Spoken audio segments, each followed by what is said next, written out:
We're back. Today I have a very simple goal. I want to document 10 gruesome UFC KOs that were so brutal that they could have very well have been posted to Live Leak. I'm not sure about you guys, but my process of being desensitized to violence started in middle school. I had a friend who was so depraved that on the way home walking from school, he would just casually show me videos from Live Leak of cartel executions or videos involving like men in jars or women in eels. I'm not going to go into the details of those. Unrestricted access to the internet has done irreparable damage to my generation. Today I want to talk about different knockout performances that I've witnessed firsthand throughout the years that garner the same live reaction out of me that I had watching that one video of the cartel members letting that pit bull munch on the dudes. This is pretty tame to get us going, but you know what? This was still a very brutal KO. Ikram Aliskerov versus Phil Hawes at UFC 288. May 6, 2023. Whenever I see the numbers of like the UFC numbered events, we're on UFC, 320 now is going to be the next event? Dude, this was 32 events ago, and it doesn't even feel like it. Time really does fly whenever you're watching people get separated from their donkeys. This happened 2 minutes and 9 seconds into round one of this fight. Phil Hawes was actually kind of cooking to get started in this fight. They were talking about Bangkok ready. Phil Hawes, like he had just went to Thailand and he has all of this new kickboxing and Muay Thai experience that he was actually utilizing really well against Ikram Aliskerov. He was keeping him at bay with his rear roundhouse that he was throwing with his left leg. He was landing a check right hook at will, it felt like, too. He was doing a good job of creating space with the jab. Ikram Aliskerov was on the back foot for a lot of this fight, but there was two things that happened that led to this KO. Ikram Aliskerov did not freak out, and he stayed very composed and disciplined even whenever he was getting touched up in the early going of this fight.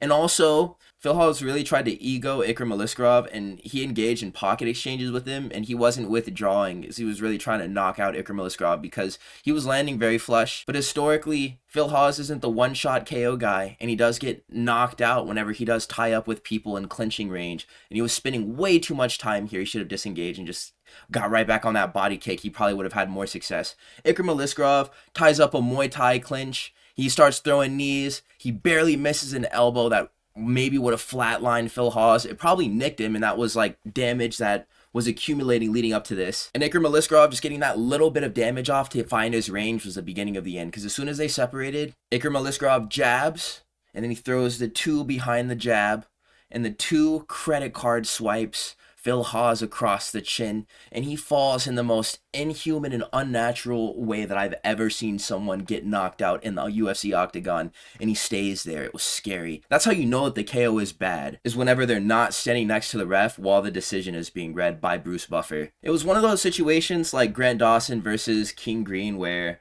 it didn't really look like the hardest shot. I mean, sure, the punch landed perfect, and they're middleweights, so yeah, there's going to be power behind all of these shots, but he just kind of threw it out there. Phil Hawes was just in the perfect place to get clapped by this right hand, and he fell, and he got knocked out so bad. This was probably one of the worst knockouts I've ever seen. One of the worst, like, Andy's Toys KOs, where the body just goes limp. Soul left his body completely. Phil Hawes lies dormant, no follow-up shots. This was a walk-off KO. Ikram Aliskerov wins via knockout in this fight. Very memorable. I'll always remember watching this. The next fight that we're going to talk about, it may tug at the heartstrings of some of you guys who are more veteran fans than me and were around for the prime of Tony Ferguson. The first Tony Ferguson fight that I had ever seen live was his fight against Justin Gaethje, and it was kind of all downhill from there. El Kakui had two fights since then, getting beat up by Justin Gaethje like that against Beneil Dariush and Charles Oliveira. I think Charles Oliveira was before Beneil Dariush. And in those fights, he had nearly gotten subbed and displayed a lot of his joint flexibility and his durability in general. I hadn't seen him get actually finished by definition where he just went limp, you know? This was the first time, and it happened at UFC 274, May 7th, 2022. I remember this clear as day. The most memorable part of this fight was how good Tony Ferguson looked in the early going before Michael Chandler started wrestling. In open range, he was kind of beating the crap out of Michael Chandler. He threw a right hook and then a straight left behind it, and it dropped Michael Chandler and made him do like damn near a backflip across the cage. Michael Chandler recovers, and he's getting beat up by Tony Ferguson. He gets turned into a wrestler by the striking of Tony, which looks so crisp and like on point this night. But once Michael Chandler got this first takedown, and we saw the guard game of Tony Ferguson, and we started watching him get smashed for the third time in 3 fights by Michael Chandler from this top mount position. I knew it was the beginning of the end. Tony Ferguson, for all the stories that I'd heard of him being really good off of his back and doing a bunch of damage with elbows from there, it seemed like he might have rekindled some of that because he was cutting Michael Chandler with the elbows that he was able to land off of his back. Michael Chandler got on the ground and pound, and he turned the tide of this fight in his favor nearly as soon as they both hit the ground. Tony Ferguson was cut on the left eye. Michael Chandler had been experiencing swelling on the right side of his face from the southpaw boxing of Tony Ferguson, which again, he looked amazing on the feet. And through one whole competitive 5 minutes, I thought that if Tony Ferguson kept the fight standing, that he'd likely just win a decision. That was until 17 seconds passed into the second round, and I don't even know how to describe this. Michael Chandler, this is a front kick that was different from both of the clips that had been hit on Vitor Belfort, which I had seen on repeat for 2 years prior to this, from Lyoto Machida and Anderson Silva, who had each knocked him out the same way. This was a lot more gruesome because Michael Chandler, if we're like talking about pound for pound strength and power output, Michael Chandler is a very mighty human at 155. Look at the way that Tony Ferguson's face is deformed around the foot of Michael Chandler. It doesn't even look real. It doesn't even look like a real human face. Just for like a split second too, it made Tony Ferguson look like he was wearing a Halloween mask and then just right back to normal, because that was the photo in the bottom left corner of after the kick had connected. He's out cold, his face completely changed, and that still of the foot landing on his chin. Perfect placement on this shot. Michael Chandler does 4 backflips. DC was talking before this and he was like, I'm not sure what they were even talking about. Probably how well Tony Ferguson was doing. And they go, oh! And then Michael Chandler just starts doing backflips. And Michael Chandler never wins another fight in the UFC. This will be his magnum opus. The time that he can open the guy with the unbreakable chin. Because for what it's worth, not even Gaethje was able to do that. Call it luck or whatever. This was a really well-timed strike. Michael Chandler could have never been losing this fight if his IQ was better. Even just in the striking and the stand-up, he was just staying at the range where Tony Ferguson was tagging him and he was making no adjustments before this kick had landed. It was really funny to watch this Palumbo Michael Chandler get smacked around by a Tony Ferguson who would go on to lose, 5 more fights after this? He sent this man's chin into orbit. It was jaw-dropping. I really had nothing to say in response to it. The next fight is Jesus Aguilar versus Shannon Ross, which happened at UFC 290, July 8th, 2023. This took place at round 1, 17 seconds into round 1. This is probably the cleanest overhand right KO that I've ever seen in MMA. This is better than any of Josh Emmett's knockouts in my opinion. I mean, not like the aftermath of how brutal the knockouts were, but the punch itself, better than Josh Emmett versus Michael Johnson, better than Josh Emmett versus Bryce Mitchell, better than Diego Ferreira versus Michael Johnson. This is the one right here. He literally had Shannon Ross cranking that like Big Draco. Shannon Ross is kind of like Kenny from South Park after looking at his record. 4 UFC fights, 4 KO losses. I can't believe that I thought that Hansung Park would beat Tatsuro Taira because he knocked this guy out. I'm a fool. I'm a Conor McGregor fool for thinking that it would go down like that. Absolutely. Aguilar, he showed immense restraint to not follow up these shots and to land, we'll call it the Ngannou special, where like you see that the dude is clearly knocked out and you slow walk over towards him and then you fall into a hammer fist with all of your body weight behind it. That's the Ngannou special. Aguilar for sure had the potential to hit that. Look at the bottom left corner. That's almost scarier than if he did throw the punch. Like the anticipation of what he was going to do is he slow walked and just stood over the guy who's completely lifeless. He's a better man than me because in that situation, as high pressure as that moment probably is, and then just seeing the guy there just wide open to get hit again and the ref hasn't stopped you yet, he's a far better man than me for not taking that extra shot. Because everyone in the comment sections, whenever people do land the Ngannou special, they're like, oh no, why do you do that? You don't do that. But dude, if they were in that situation, they would be like, me. Jason Herzog looked like the lifeguard tending to SpongeBob after he washed up on shore. Whenever SpongeBob was like, I need a tailor, because I ripped my pants. Imagine that flight back home to Australia.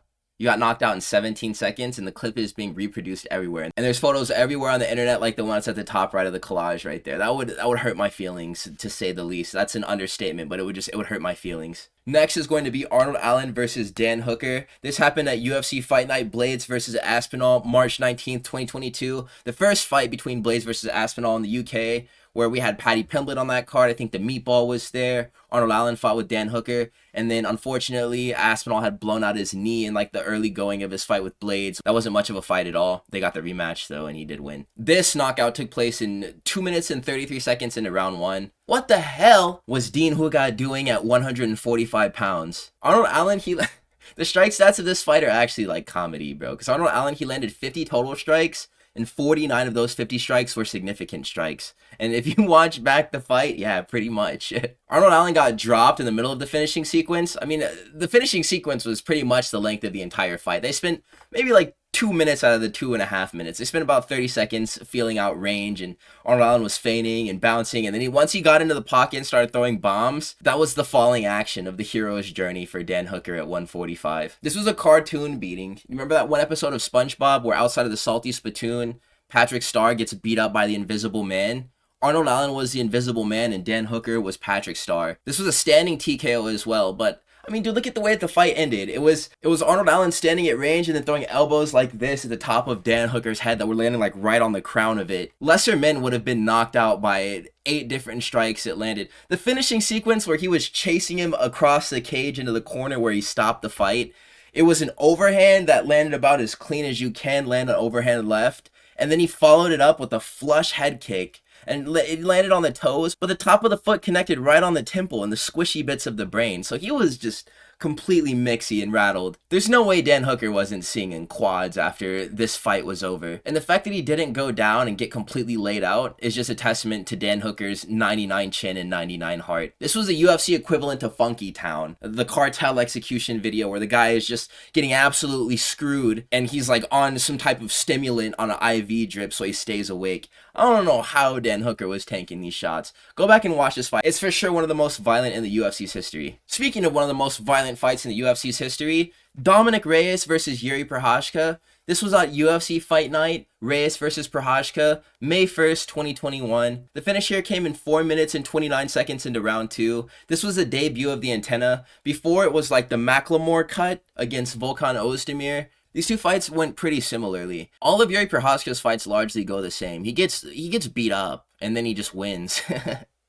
That's the Jiri method, is just get absolutely ragged on and then just come back. And whenever it really matters, land the shot that changes the tide of the fight. Think about it, man. Even Rakic before, I guess Jamal Hill was the only fight that he didn't have to like perish violently before winning. Ozdemir in his debut, he was getting touched up in the first round. This fight, he damn near got knocked out with the up kick right before he knocked out Dominick Reyes. And in the first round, Dominick Reyes was landing super clean, but Jiri Prochazka, he's kind of moved away from it. He's less blood and guts in his style of like being so offensively minded without defense. He was going like this, and then he would dip his head into range, and then he would eat like a straight or a hook off of Dominick Reyes, and then he would nod, or he would like literally gesture thumbs up against these fighters who were cracking him. He did the same thing against Glover Teixeira, and then both of his fights against Pereira, he got knocked out in those. But that's the funny bit about Jiri Prochazka from this time, at least, whenever he was doing like the chest beating thing, and then he would get hit and he would nod and point,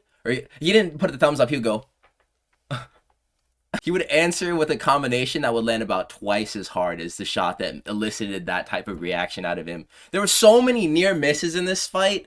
Jiri Prochazka does a really good job of like his slip straight and then throwing a jab, and then his inside slips off of the jab. He misses really big shots doing this, and he was timing the offense of Dominick Reyes perfectly at a certain point. He just had to get cracked a couple of times in order to get the read. It was kind of like two feral animals fighting the apex, because Dominick Reyes, he wasn't trying to go out like a mark-ass sucker after he had just gotten beat by Jan Blachowicz the way that he did. And before then, he had beaten the greatest fighter on the planet. I need to rewatch Dominick Reyes versus John Jones. I really don't think that I've seen that fight all the way through, because it was before my time and I just didn't bother going back to watch it. I think that I'll do that today. This was the most brutal spinning elbow KO ever, as we're coming off the heels of two different ones that happened at UFC 319 just last weekend. Carlos Prates and also Lerone Murphy, bruh. This was the worst one, just because of the damage that had already been inflicted on Dominick Reyes. It didn't seem like one of these fighters was landing more than the other one before the finish came. It's just Dominick Reyes was getting broken down by Jiri Prochazka's offense that was effective. Dominick Reyes wrestled in the first round. Jiri Prochazka wrestled in the second round, and his takedown was so easy to secure, and his form looked horrible. It's just Dominick Reyes was so battered. Jiri Prochazka did so much work in the clinch that finished Dominick Reyes as well. He started with a teep kick. He landed a really good straight right at range. He landed a really good straight punch at range. Gets in close, throws a lead elbow at the clinch, and he gets a big reaction out of Dominick Reyes. He comes back with the same lead elbow but misses it on purpose to throw a spinning elbow. This elbow damn near detaches the beard of Dominick Reyes and it lays him out. And he just goes limp in the middle of the cage. This was in the apex too, so silent crowd. All we had was the announcer reactions and our own emotions towards this moment. And I really do miss this time just because of moments like this, man. The apex in 2021 was so popping. This is one of my favorite Jiri performances. I'd have to say Volkan Ozdemir is probably a better fight in my opinion. But this was so brutal. It felt like they were fighting for their lives. Oh, I love this. I love this fight. This fight, I actually didn't see this one live because I started watching in May of 2020. But I went back through the records since I do have UFC Fight Pass. And I watched this one. So this happened at UFC 246, January 18th of 2020. The finish came in round 1, a minute and 17 seconds into this fight. Haqparast, he was caught on the feet with a straight left. I love the southpaw boxing of Drew Dober. He's probably my favorite southpaw pure boxer in the history of the UFC. He low-key has one of my favorite collections of knockouts as well. His highlight reel is great. Even the fights that he's losing to by knockout, they're so brutal. I love Drew Dober, man. Just because of how little it takes for him to get you up off of your feet. He's like finishing people with straights to the body. Thiago Alves got finished with a body straight. And he's using these types of techniques in order to just open people up and soften them up over the course of rounds. But also because of what it takes to knock him out. Because he has that really strong ass chin. It takes a lot to get through to him and actually do damage that's meaningful. Because he'll just take a lot of the damage. So Haqparast, he gets caught over the top. It's kind of like an overhand, kind of like a straight.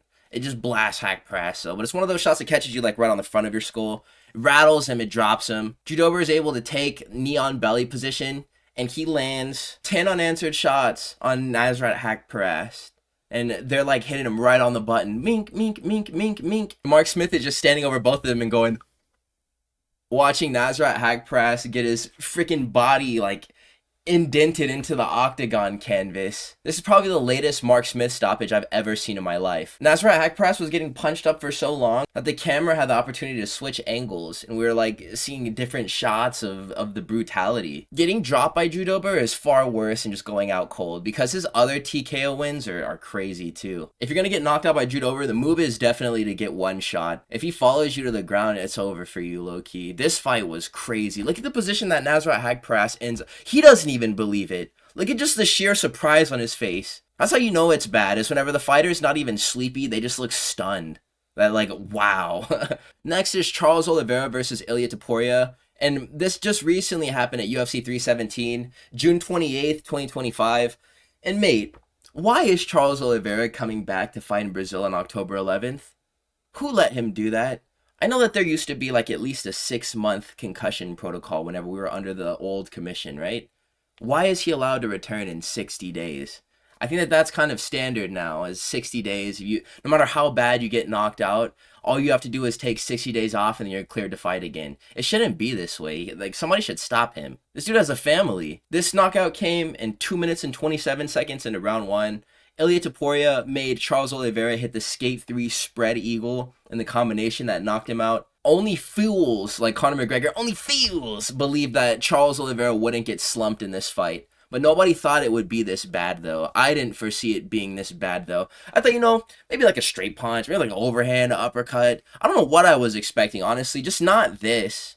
Because it was 3 solid shots that landed. It was a jab, rear hook, lead hook. Charles Oliveira's out. But it's Herb Dean's fault. But Mark Goddard, he couldn't get to Ilia Topuria to stop him soon enough. So as soon as Charles Oliveira fell, Ilia Topuria fell on Charles Oliveira with the Ngannou special. And look at the way that Charles Oliveira is biting the red band around the glove of Ilia Topuria just because of the placement of the shot. And this man wants to come back and fight in less than 2 months from now. In this fight, Dubronx never even had the opportunity to pull guard. Sure, he went for like that body lock takedown, which got reversed. And then Ilia Topuria crucifixed him. And then he attacked a leg lock to save his life, but that wasn't even effective. This was a horrific display of Ilia Topuria's power at lightweight. I know Fiziev likely can't do this to Charles because he just hasn't done it to anyone in the division before, but surely this type of damage has to have some sort of lasting effect on durability. A fighter can't just be the same after this. Not in like 2.5 months after it happens. I think it's like 105 days, so like 3 and some change. Horrible. I feel like people kind of glazed this one. It was a bad knockout, but I mean, the setup really, it was just a well-placed punch. It's just that Jack Hermanson didn't wake up for a while that made it a lot scarier in the eyes of fans. But we've seen knockouts like this happen all the time. It happens all the time. Gregory Rodriguez versus Jack Hermanson at UFC 317. This was on the same night as the Oliveira knockout. I acknowledged that as I was making this PowerPoint. June 28th, 2025. This knockout came 4 minutes and 21 seconds into round 1. Hermanson was actually outstriking RoboCop, and he drew first blood. Whenever Hermanson had gotten knocked out, it was by a Gregory Rodriguez who had looked like he had tried to eat a watermelon with both of his hands behind his back. I just remember that throughout this fight, Gregory Rodriguez was swinging so big, and he had missed like 63 punches, or he had attempted 63 significant strikes or total strikes, and he only landed 18 total strikes, but all of the lands were significant.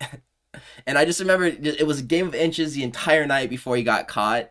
Jack Hermanson was evading punches that would have knocked out heavyweights. I was rewatching the clip as well. John Anik said, "And one more for good measure." And I'd written that into the PowerPoint before I'd even watched the highlight back. Hermanson, he didn't wake up for like 5 minutes as well. Again, the decision was read. Hermanson wasn't there. There was the Ngannou special that happened, but Herb Dean was right there. He just didn't get to him fast enough. Where was the people's elbow that he landed on Dustin Poirier after he got knocked out by Gaethje? Maybe positionally it didn't make sense for him to do that, but it's Herb Dean's fault. You're not a casual for thinking that Khamzat versus DDP was boring, but you might actually be a casual for criticizing fighters following up KOs with the Ngannou special, because it's Herb Dean's fault. If you didn't learn anything from Derek Lewis versus Curtis Blades, whenever that happens, it's not the fault of the fighter. It's Herb Dean's fault. I will continue to reiterate this. It's Herb Dean's fault. Let's go ahead and take a look at what Gregory Rodriguez had to say about the fact that he did what he did after Jack Hermanson went out. He says, "First of all, I don't care what people think. When you go inside the cage, we sign the contract. We're able to do everything. If it was on the other side and he did the same, why am I going to be mad at him? He did his job. I hope he's okay. He's a warrior just like me, but I'm not going to stop until the ref says stop. It's Herb Dean's fault. I just did my job. That's what I do. That's what he does. It is what it is. It was my night." And that's a quote there from Big Greg right after he landed this brutal KO. Mate, it's Herb Dean's fault. The next knockout that we're going to talk about is Bryce Mitchell versus Josh Emmett at UFC 296. This happened on December 16th, 2023. And for some reason in my head, I thought this happened last year, but Bryce Mitchell had taken a whole year off since fighting with Kron Gracie, and there was a brutal knockout that had happened, and that's kind of like the duality of the sport, right? I said it in the past. That's actually a quote from Winged C that I had dropped before and in prior uploads. I think I might have said it twice at this point. I'll say it again. Sometimes you are the highlight, other times you are the clip.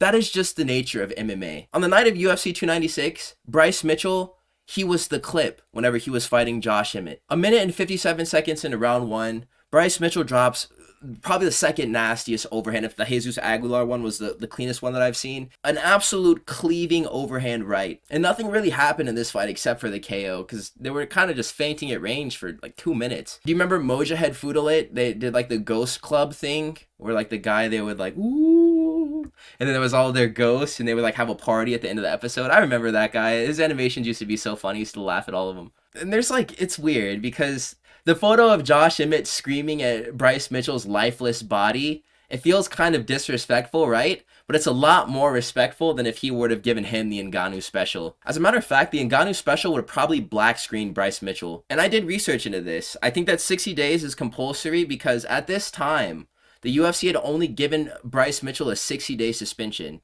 And Bryce Mitchell took a year off by choice. He had even said, I think that the concussion protocol should be much different than what it actually is.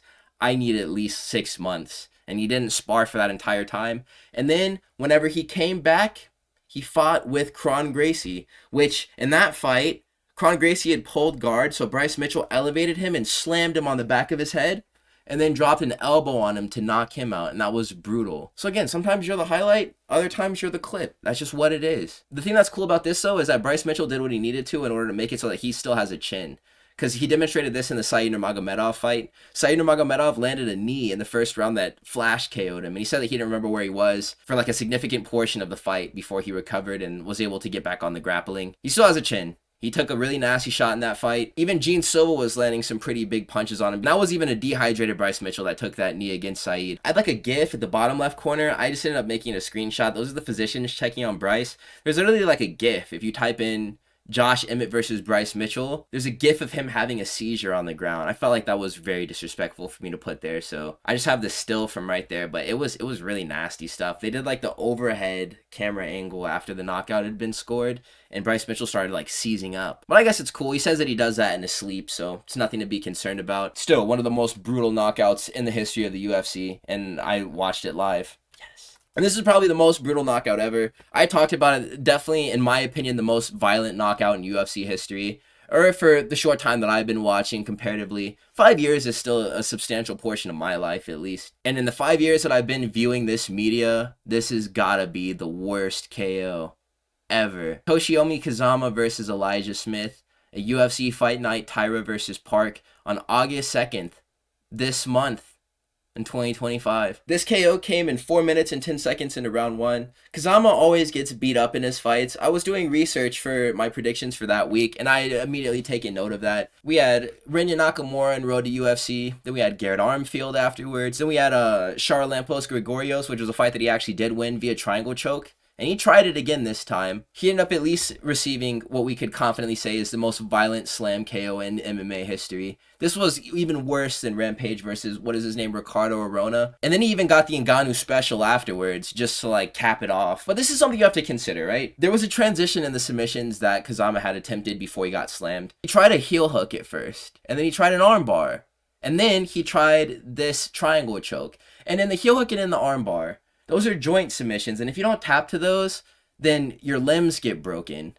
So if it were up to Kazama, he would have destroyed the knee of Elijah Smith in order to win the fight, and then he would have celebrated and did his happy dance. Or he would have destroyed the arm of Elijah Smith at the elbow, like Jimmy Crute had done to Marcin Prachnio on another card that had just happened recently, and he would have celebrated that. So it's a double-edged sword here. You hate for this to happen to people. You want them to be okay, but we're not going to be overly sympathetic to the guys who get knocked out like this. Like, they're not also in there to cause, like, serious damage to their opponents as well. That just comes with the territory. It's MMA. The thing that I thought was cool, though, was how Elijah Smith checked up on Kazama to make sure that he was good. The UFC also gave updates on the condition of Toshiomi throughout the rest of this card. He was transported to a trauma center, and then he was held there for a little bit. They let us all know that he was alright before the main event started, so. Elijah Smith posted some Instagram DMs between him and Kazama where he said, "Hey man, I just wanted to check on you, making sure you're doing good and healthy." And Kazama responds with, "I'm fine, don't worry about them. You just did your best to win. It's the recipient of the technique that gets hurt. You are strong." To which Elijah Smith responds, "Thank you, brother. I'm happy to hear that you're doing good. I was genuinely worried." Kazama then replies with, "Let's both work hard for the next victory." And Smith replies finally with, "Let's do it. Bicep flex emoji." And that's a feel-good moment, especially after we saw that Kazama was out for 5 minutes on screen, one commercial break, and they come back and he was out for like 3 more minutes. I thought the dude might have unfortunately perished, dude. And I was making jokes about it at first. I actually have like a reel on my YouTube channel and all of my social medias where I was like reacting to it live. Thought it was pretty funny at first. And then it became really not funny once he like didn't move for a little bit. But I guess now that he's doing fine, we can laugh at it, right? So I won't be the first one to tell a joke, but you guys can handle that in the comments. So this is how I want to end the video, right? CTE is real. MMA has no favorites. Regardless of what BJ Penn says about CTE not being real, you get hit in the head, you're then inviting brain damage into your life. Whenever you sign that contract and you go in there and you're like, okay, well, this is the name of the game. We're about to hit each other and kick each other in the head. You're inviting brain damage. You're going to receive brain damage for taking these shots. You might not.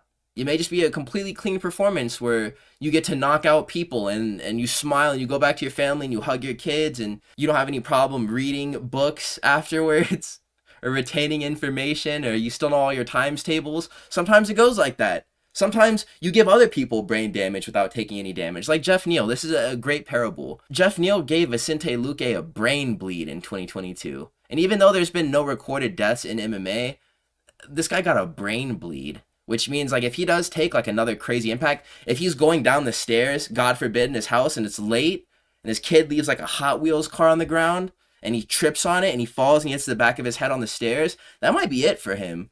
Or if he gets into another bloody war like he did with Jeff Neal and he gets finished again, that might be it. God forbid. So that's just what it is. You could experience that. You could be on the winning end of a fight like that where you do permanent damage to another human being, and then 3 years later, you could be the one getting slumped out cold by a spinning elbow in the middle of the octagon, having your corner put a hat over your eyes because you've been brutally knocked out and you're bleaking out of the side of your temple because of the impact of the elbow that cut you and knocked you out at the same time. So, KOs, they're funny as hell whenever they're at the expense of other people. But like getting more closely involved with this sport and getting to know fighters on a personal level will have you looking at things a little bit differently. It's still fucking funny, bro. It is. But we still have to remember to show compassion to people because these people, they're real people. And just like you and me, they bleed and they're vulnerable to the same things that we're vulnerable to. Even though many of us don't live their lifestyles or aren't conditioned to take the type of punishment that they're conditioned to take,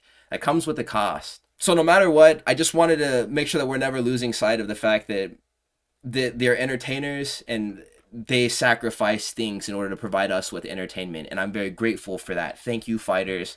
Thank you, MMA athletes. So I just wanted to extend a very sincere thank you to all of my favorite fighters and all fighters in general for putting on these performances and for making it so that I have something to do on Saturdays and that my life isn't incredibly boring since there's no war for me to go and fight and die in like there would have been 300 years ago. Y'all are real as hell for that.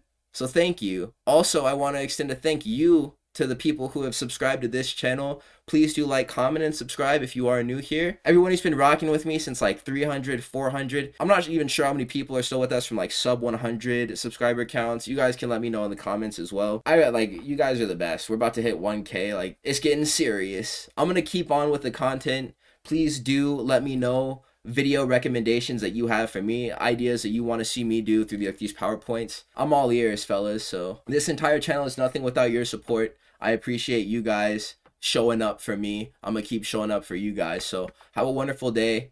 I'm going to catch you in the next upload. Peace.